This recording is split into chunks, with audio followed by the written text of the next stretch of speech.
E aí começaram as manifestações. Então aí começa uma coisa que para mim é bem interessante, é de ver pessoas do mundo todo, nas grandes capitais, saindo às ruas, pessoas de todas as etnias diferentes, pedindo para o fim do racismo e pedindo para o fim da violência policial. E eu não sei como, parece que aqui no Brasil até aumentou recentemente. Aqui em São Paulo aumentou nos últimos 2 dias, tem aparecido um pouco nos noticiários, né? Violência policial para prender pessoas, para parar pessoas na rua de uma forma muito virulenta, batendo, chutando, que não é necessário, né? Então a gente sabe que tem um estresse, e acho que o estresse que também os policiais estão passando tem a ver com esse estresse da pandemia. Se eles foram treinados para isso e deram a eles essa liberdade de se exprimir de uma forma muito agressiva, muito violenta, talvez com esse estresse a mais que veio da pandemia, está saindo um exagero na história, né? Está sendo mais do que fariam em outras condições. Não sei, mas é preciso olhar para isso. E é cada ser humano, sabe? Independente da profissão, do que está fazendo, nós temos que olhar para cada ser humano que está se tornando violento, agressivo, bravo, por causa de uma circunstância que não temos controle. A verdade é essa, nós nos percebemos sem controle. Nós queremos ter controle. Controle sobre nós mesmos, sobre os outros, sobre a política, sobre o jogo de futebol. O pessoal não põe até roupas diferentes, fazem coisas para o meu time ganhar, se eu usar tal roupa o time vai ganhar, não tem coisas assim. E de repente vimos que não temos controle. Nós não controlamos a doença, não controlamos a cura e não controlamos nossas emoções, nossos sentimentos. Alguns de nós estão procurando o caminho, como você, vou procurar um caminho de autoconhecimento, de encontrar esse meu estado de equilíbrio, né? Mas muitas pessoas não. Tem pessoas que estão muito virulentas, ameaçando outros na rua, ameaçando nas redes sociais, né? Tem coisas estranhas, até quando a gente viu aquela reunião daquele ministerial que teve no dia 22 de abril, que susto, né? A gente fala, Foi não, aquilo, não monja. é.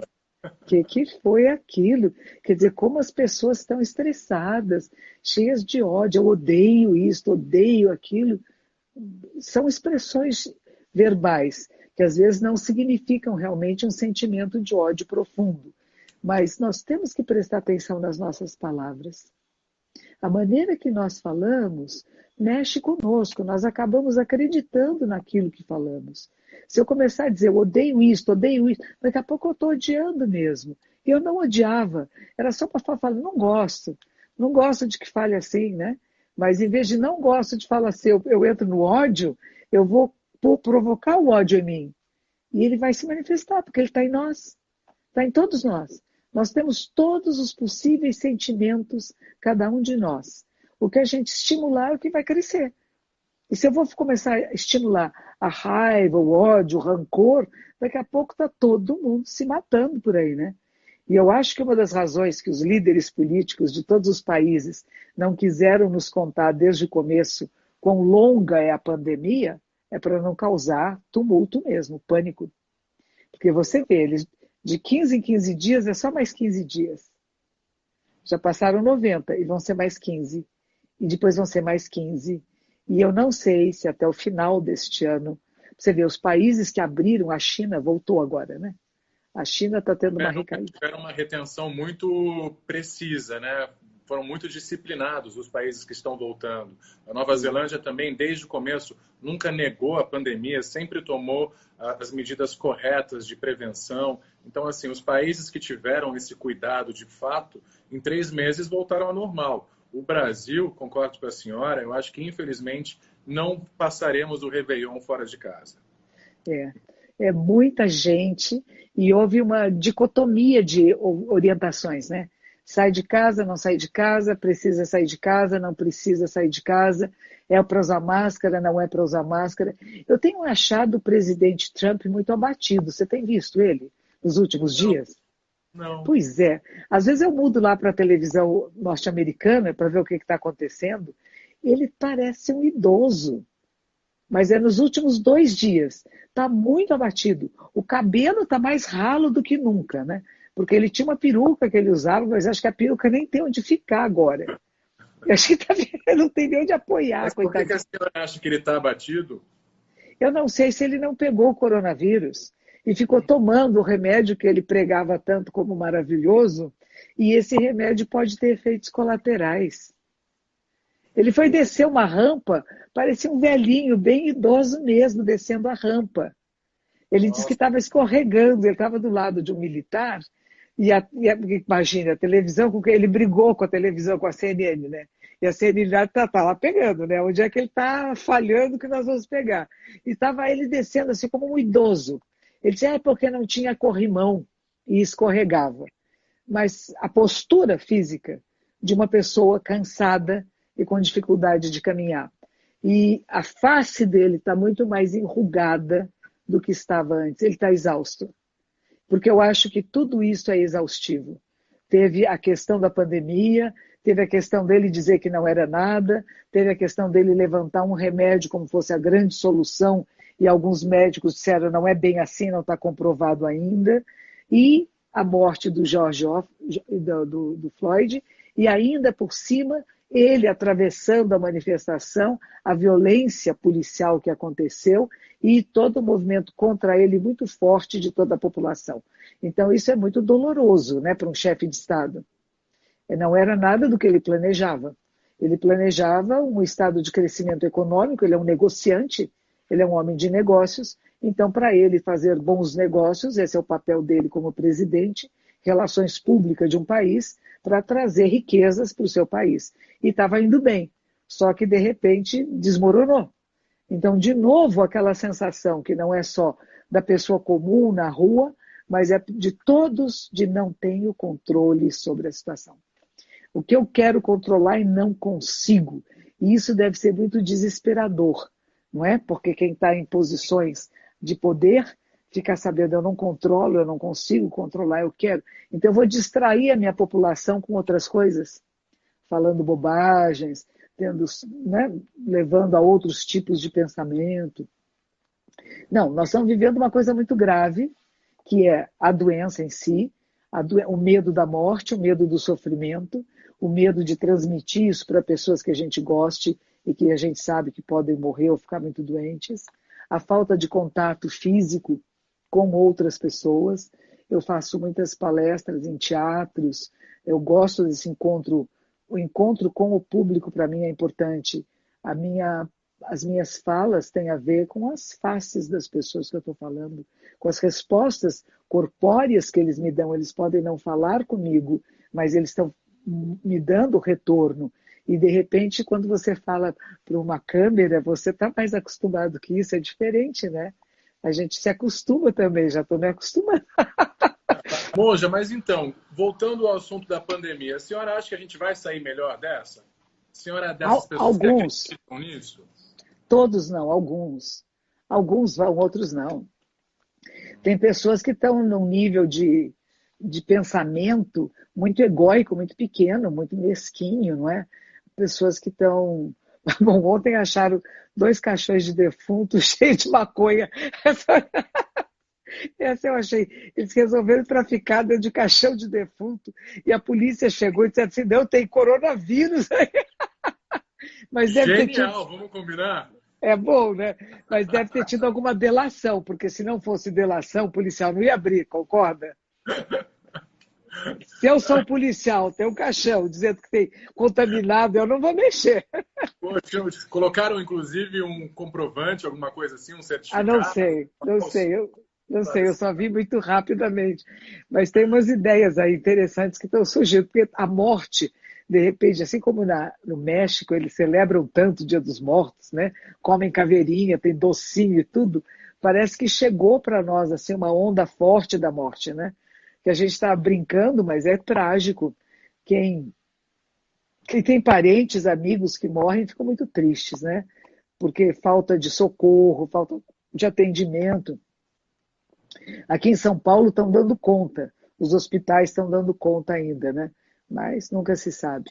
Então é sempre um susto. Agora, se nós vamos sair melhores, cada um de nós vai sair de um jeito, porque nós não somos iguais.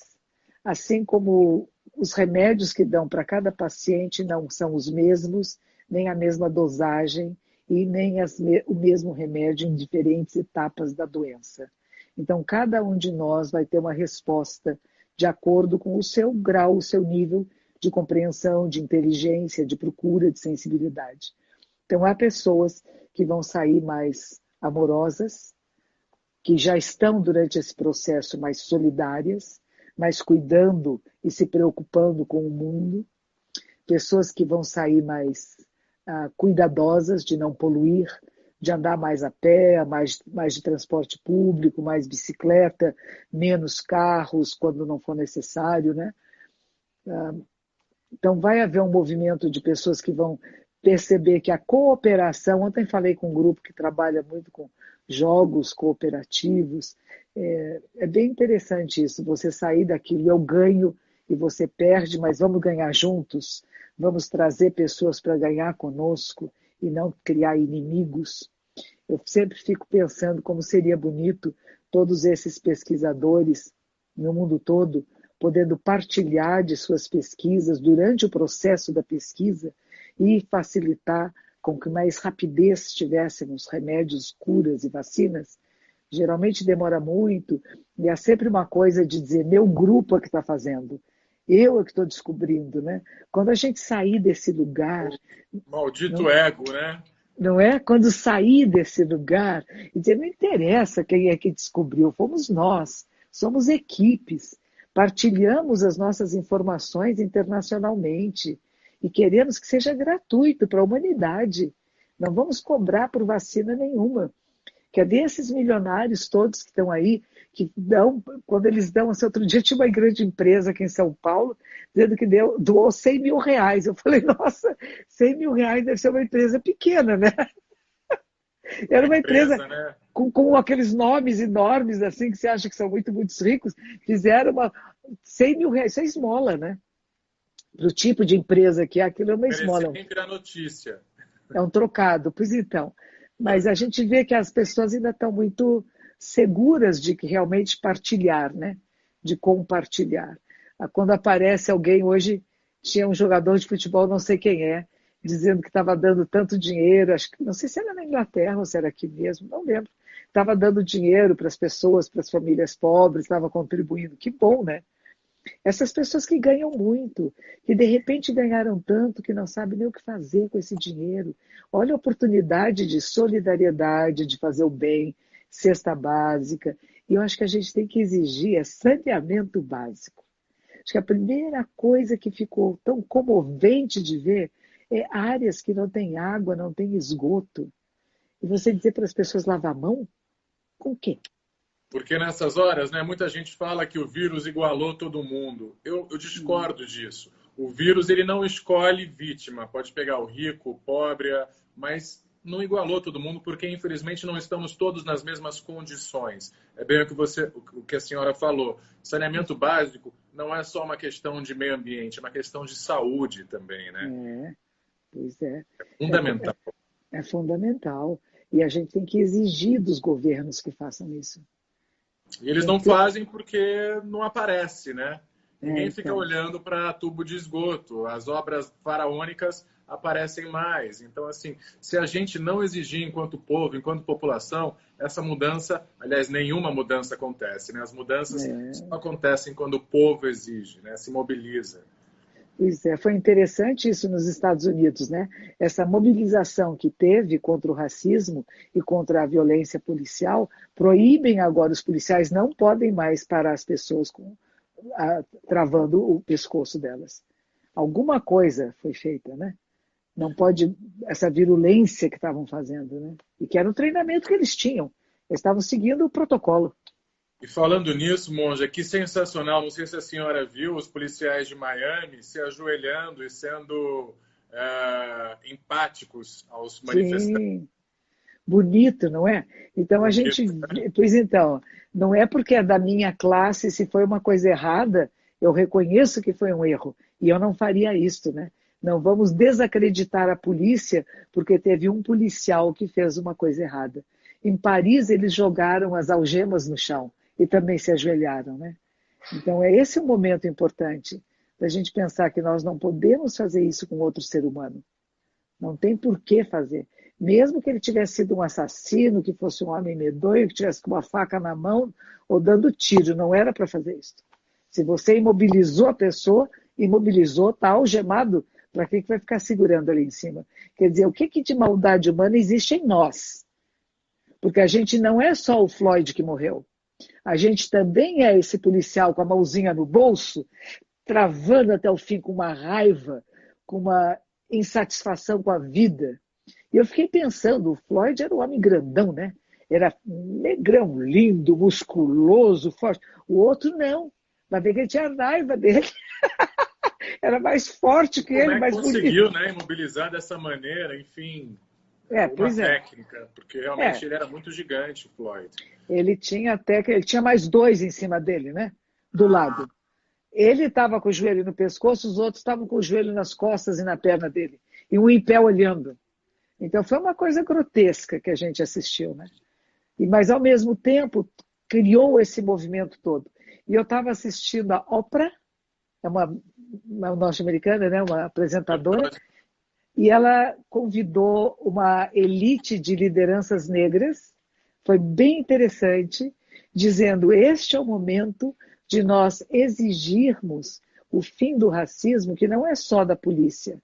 Não são só os policiais brancos que nos matam e nos maltratam. Mas ela dizia assim, uma pessoa falou assim, quando Martin Luther King falou, ele disse assim, nós vamos conseguir entrar nas lanchonetes, mas talvez a gente não tenha dinheiro para comprar o lanche. E eles diziam, é isso que está acontecendo. A população pobre nos Estados Unidos é negra. Quem mora nos guetos pobres são os negros. Quem não tem capacidade de comprar imóveis, ou quando compra os imóveis, depois não consegue passar para os seus filhos, então eles não saem do nível de pobreza e de discriminação, que ainda é muito forte, continua sendo os negros. E havia um diretor de teatro lá, não sei o nome de pessoas, em que ele dizia, nós devíamos fazer um grande arrependimento, o país todo, porque ele já começou errado e continuou errado. Não só quando teve escravos, mas depois a discriminação que há no sul do país e que continua muito forte, né? Porque não quero competição com negros? Por quê? Eles são mais inteligentes, mais fortes? É isso que eu tenho medo? Eu sou frágil? Porque geralmente quando a gente discrimina e tem toda a questão do racismo, ela tem a ver um pouco com esse medo da competição, né? Insegurança, né? Insegurança pessoal. Uma pessoa forte não teme, né? Ninguém é obstáculo. Uma pessoa inteligente, forte, saudável, feliz, ela não tem obstáculos, ninguém atrapalha a sua vida. Não tem porquê, né? Mas, enfim, ainda estamos vivendo isto. Não parece uma coisa estranha? No meio dessa pandemia, montes de pessoas morrendo e nós ainda estamos brigando pela cor da pele. Ainda temos... Impressionante, né? Que momento da história, né, Monja? É verdade. É verdade. Então, a gente é bombardeado por muitas questões que são profundas de subsistência, questões que são de relacionamentos humanos, questões políticas, partidos políticos brigando, um presidente da República que dá um exemplo e chamando Forças Armadas, a gente fala, poxa, o que é isso, né? O que está acontecendo? Por que tanta instabilidade emocional em todos os lugares? E eu acho que, além da pandemia do vírus, existe uma outra pandemia que nós estávamos vivendo antes do vírus pegar a gente, que é a pandemia da desumanidade. Né? Eu acho que ficou mais evidente agora com a pandemia isso, as lacunas que isso gerou no nosso planeta, né? Entre as raças, enfim, não só raças, mas classes sociais diferentes, né? Nações, às vezes. E agora isso ficou muito evidente, né? As diferentes etnias, né? E a maneira como são tratados por alguns. Né? Ainda mais agora, esses discursos de ódio todo, essas pessoas que são fascistas, que não aceitam o diferente, não só não convivem, mas não aceitam o diferente, né? Querem exterminar, querem destruir, né? É isso que é o problema, né? Porque quando a gente fala até de diálogo interreligioso, e o pessoal fala muito de tolerância, né? Tolerância é que nem um remédio que você acha horrível e toma, não é isso. Temos que compreender que há diferentes maneiras de pensar o mundo. Tem que entender que a pessoa tem uma opção diferente da minha e que isso está bem. Eu não preciso convencê-la a participar e pensar como eu penso.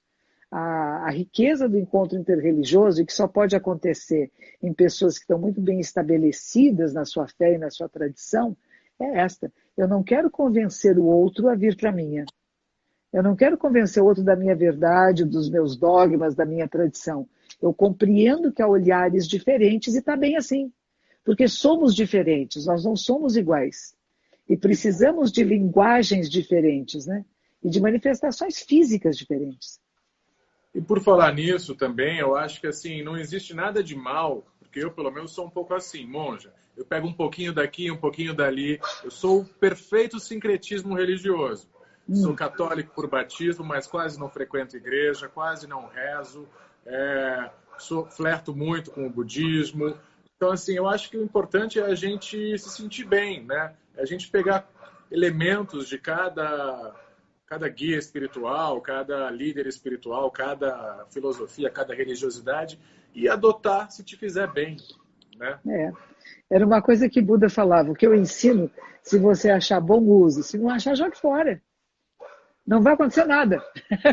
Não tem nenhuma praga, não vai fazer mal, não vai ser perseguido, né, pelos espíritos budistas que vão lá te puxar as pernas. Não tem isso, né? Então é importante a gente ter essa liberdade de opções, de procurar caminhos. E aquilo que eu conheço pessoas que são completamente ateias, que não têm fé e não seguem religião nenhuma, e são maravilhosamente éticas. E conheço outras que são o oposto. Quantos líderes religiosos nós não conhecemos que são o oposto, não é mesmo? Não é? Nossa! São tão devotos e aprontam cada uma. Pois é. Não é? Diga. A senhora era jornalista antes, não é isso? Sim.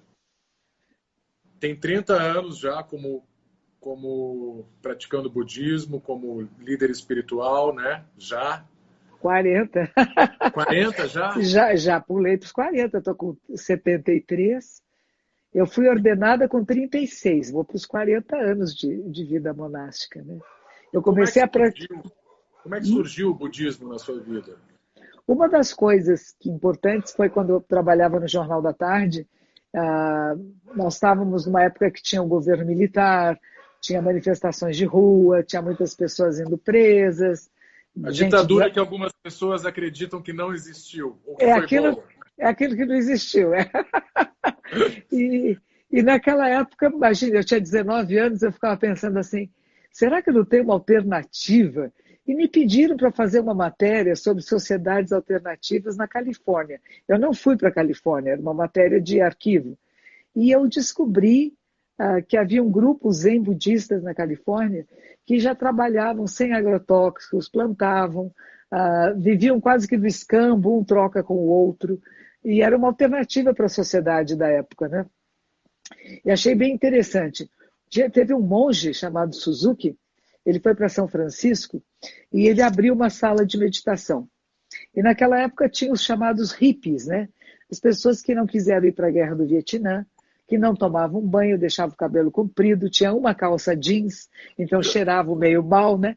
E ele recebia todos. Essas pessoas, geralmente, quando elas iam numa loja, assim, não deixavam entrar. Até restaurante, às vezes, não deixavam entrar.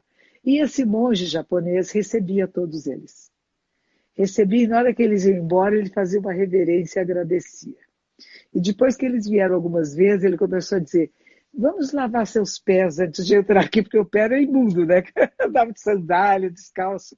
E aí ele começou, e alguns deles se tornaram grandes professores do Zen budismo, em nível universitário, pessoas que se integraram à sociedade com outro olhar. Então isso me seduziu muito. E havia também a história dos monges vietnamitas. Nessa época havia 3 revistas. Uma se chamava Cruzeiro, outra chamava Manchete, e a mais novinha se chamava Fatos e Fotos. Só tinha essas 3. E a capa das 3 revistas tinha sido, durante a Guerra do Vietnã, os monges que se queimavam em praça pública.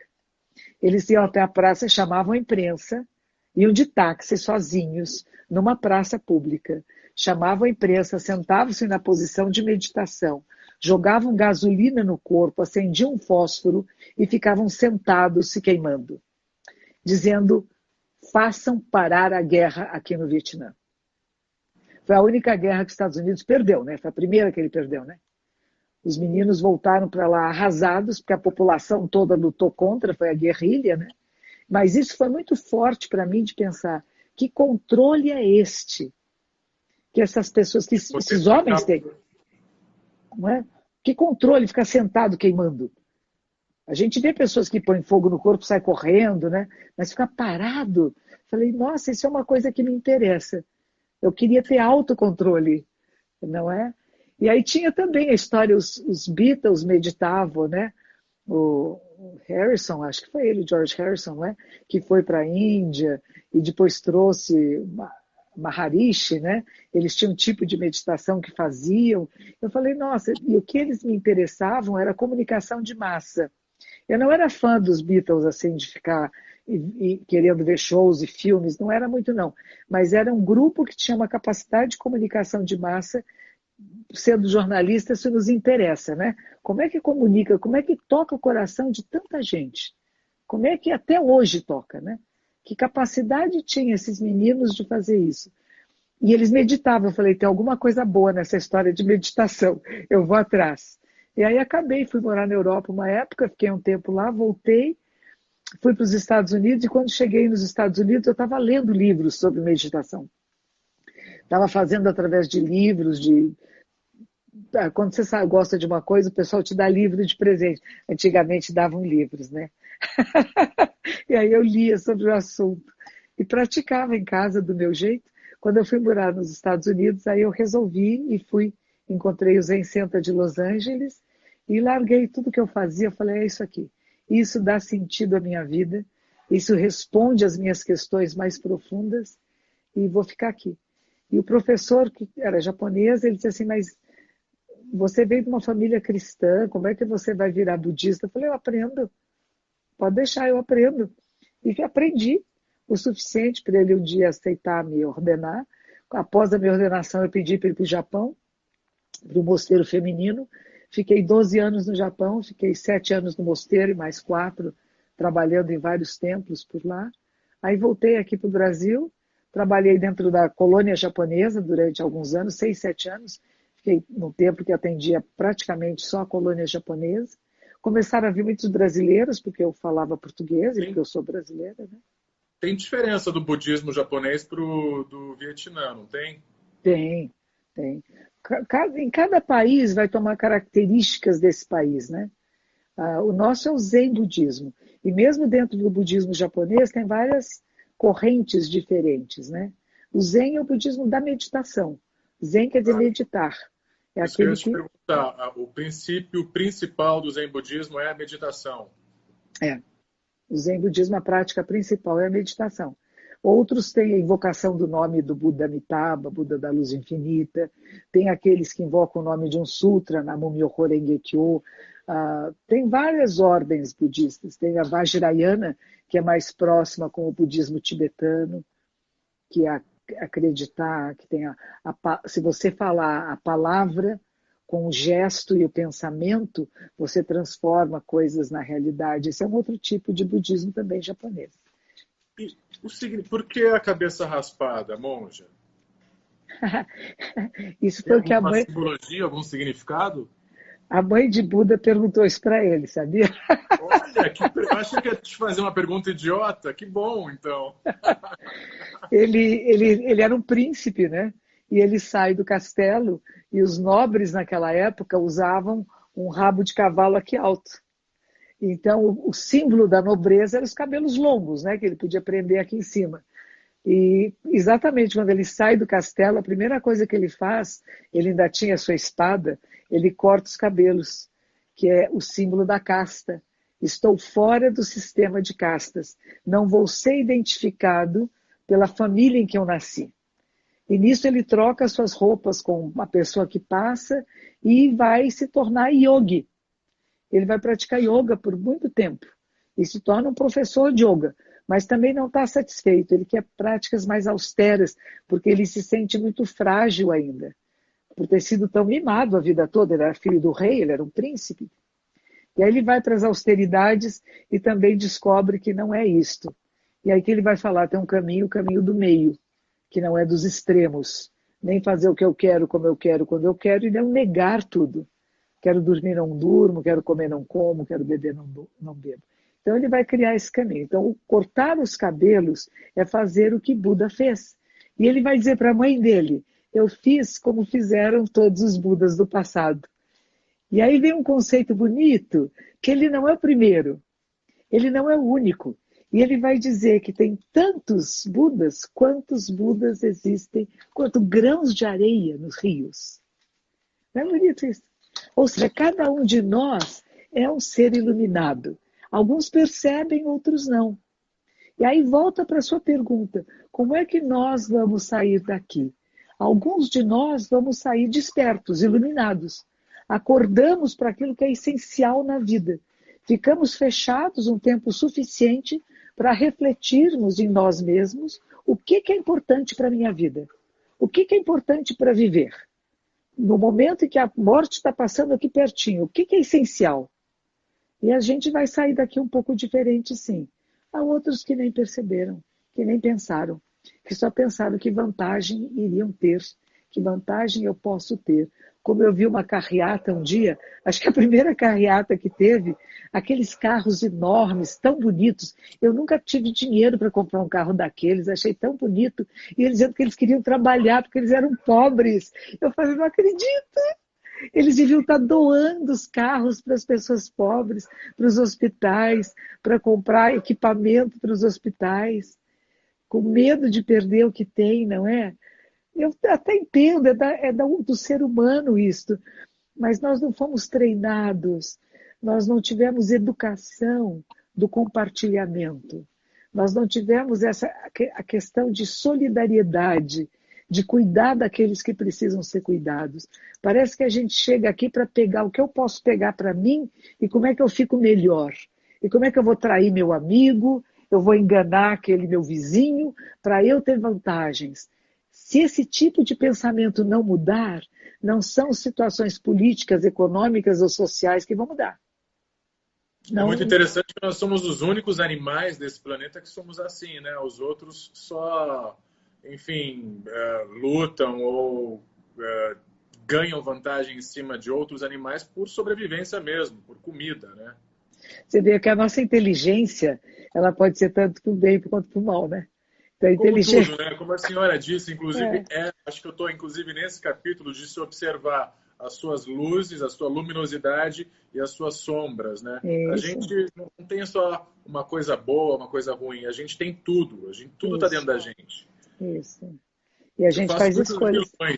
Eu faço muitos vilões em novelas e as pessoas me perguntam assim, porque uma coisa que eu gosto muito de fazer com o vilão é humanizar o vilão, porque é isso, eu acredito que ninguém é só bom e ninguém é só ruim.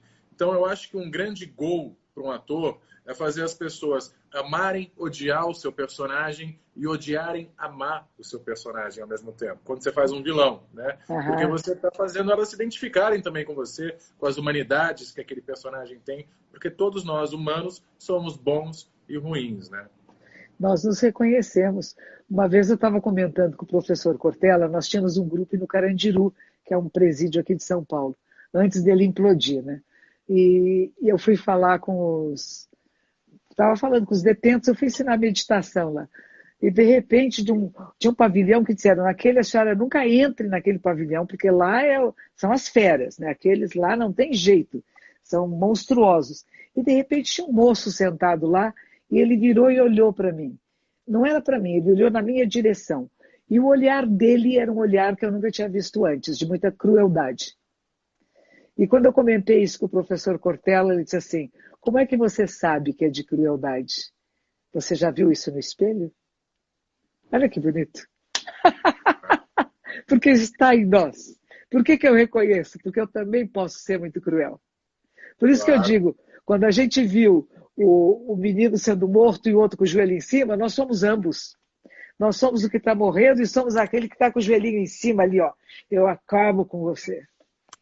E eu acho que nessa hora também, não só o budismo para a gente se autoconhecer, mas a arte tem um poder muito importante também nesse autoconhecimento, né? Em espelhar o ser humano, a humanidade, enfim. E a gente está percebendo muito isso nesse momento de confinamento também. O quanto a gente está sendo salvo pela arte também, né? É Pela verdade. cultura. É verdade. A arte e a cultura é uma expansão de consciência, né? Mostra para nós, faz até algumas vezes caricatura, né? Daquilo que nós podemos estar fazendo para ver, acorda, desperta, não age desse jeito. Esse aí não leva a lugar bom, né? Vai causar sofrimento, e vai causar sofrimento que volta para nós, né? Todo sofrimento que nós causamos acaba voltando, não tem jeito. E não é por leis humanas. Aí tem a coisa que no budismo vai falar, quem conhece a lei da causalidade conhece o Dharma.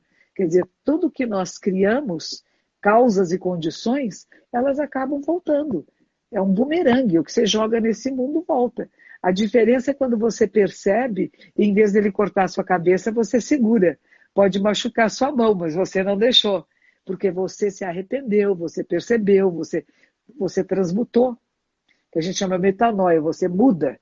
Você não é sempre a mesma pessoa, né? Como você falou, eu posso escolher o que eu alimento em mim.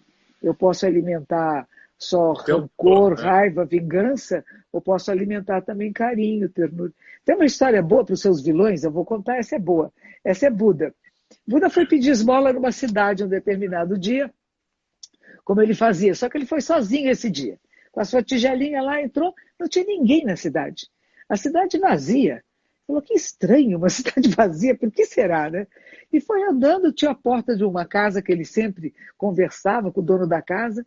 O dono da casa vê que ele está lá, abre a porta correndo, puxa ele para dentro e diz, senhor, não fique na rua. Tem um assassino terrível aí. Ele já matou 99 pessoas e diz que o próximo que ele encontrar, ele mata. E cada um que ele mata, ele pendura, tira o dedo indicador e pendura no pescoço. Ele tem 99 dedos pendurados no pescoço. Então o senhor não saia. E Buda disse, não, eu preciso sair. Eu vim aqui para pedir esmolas, e pedir esmolas é uma oportunidade das pessoas fazerem doações porque é para o bem. Então eu tenho que dar essa oportunidade a eles. E Buda saiu. E daí a pouco ele ouve os passos atrás deles, que era um homem enorme, gigantesco. Pá, pá, pá. Monge, pare aí! E Buda andando. E ele mais bravo. Eu já mandei parar, você não parou? Aí ele chega bem em frente de Buda. Eu mandei você parar, e por que você não parou? Diz assim, eu já parei há tanto tempo. É você que não parou ainda. E aí é possível um diálogo. Porque a primeira pessoa que não teve medo dele, que não fugiu dele, e nesse diálogo que eles vão desenvolver, esse suposto monstro, assassino terrível, se banha em lágrimas dizendo, eu fui tão maltratado na minha infância que eu não acredito na espécie humana. E cada ser humano que eu encontro eu quero matar pelo que eles fizeram comigo. Mas você é diferente. E na hora que ele tem esse encontro com essa pessoa que não tem medo, que o acolhe, que o respeita, que conversa, ele vira monge. Não é bonitinha a história? Demais, demais. Você vê como às vezes pode ser também influência do meio, né? A gente é muito influenciado pelo universo ao redor, enfim. É inúmeras causas e condições, né? E às vezes nós somos manipulados, até puxados, empurrados. Por isso que eu acho importante que a gente devia ensinar a meditação desde criancinha, para conhecer as suas emoções. E não é para negá-las, é para reconhecê-las e o que eu faço com isto. Porque você pode ficar com ciúmes de alguém, aí você vai lá e empurra o amiguinho, né? Mas na verdade não precisava empurrar. Se alguém tivesse trabalhado essa emoção, reconhece. É isto. E é natural, não é feio. Ter ciúmes não é feio. Agora, agir em cima dos ciúmes, querer enfiar uma faca, bater, aí não precisa, né? Mas reconhecer é bom. A gente ouve muitas pessoas falarem, pedirem uma luz para serem iluminadas. E eu vi a senhora uma vez falando uma coisa muito interessante, uma frase que para mim foi libertadora. Que alguém disse para a senhora que só você pode se iluminar. É isso aí. É muito bom isso, né? É isso. Queria que a senhora falasse um pouquinho sobre isso.